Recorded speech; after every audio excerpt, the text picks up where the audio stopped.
Shout out to Jose, tagging him below. He's a fellow E30 M3 enthusiast, and he's the owner of this amazing machine. So, ironically, as we're talking, me and Jose, we get to talking, we start talking E30s, and then we start talking E30 V12, and it turns out that you almost bought that, right? I almost got that one long time ago, and it happens to be like now you have it. Yeah, yeah. Look at that. Listen, at the end of the day, it would have ended up like this, and I wouldn't have a V12, V30 M3. So That's right. thank you for not buying it. The That's universe right. knew what it was doing. So tell me a little bit about this. Talk to me about this car. Okay, so basically, this baby right here, I purchased this one about uh 2020, 21, right before the pandemic. So originally from one owner car down in Georgia. So it was originally gray. So what happened was, like, I always love to want to have a DTM type vehicle. So what I did was, it said, you know what, let me buy one, but then I wanted to build one myself. You know what I mean?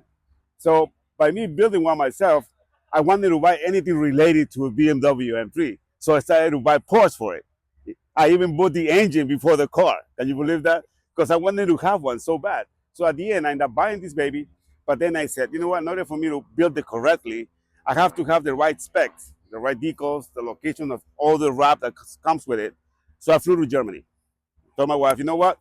We have to go to Munich. We have to go to the museum down there. They have the real thing there. Let me talk to those people. I will get all the information about the car. So that's where I end up. And basically, that's what I did. You know, I even ordered the parts from there. Most of the parts from there are from Germany. So, guys, he went as far, although he had them, he went as far as buying brand new The seal frames, yeah, the seal frames and seal frames. He found the original. This is an original for an E30. yeah. Wiper. He went and installed that. He built it, put it together. He went to great lengths, right? Because you have to do Yes. a bunch of modifications. You had to do modifications on it, because believe it or not, the DTM type cars, even though they look alike, the same as the street, but it requires modifications. And everything that you have here is like Sparkle original parts on it, including the seats, the seat belts, even the steering wheel,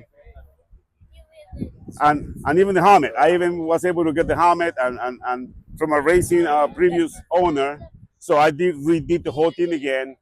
So I got the wheels. I mean, these are, as very vintage, or the original back in 1987, the racing wheels. Isn't the motor built? Yes, this one has the DTM Evo 2.5 engine. That's the original racing engine for the car, which I was able to redo from scratch. Runs perfect. I mean, I haven't actually put on the dyno, but normally this might shoot like probably close to 200 horsepower.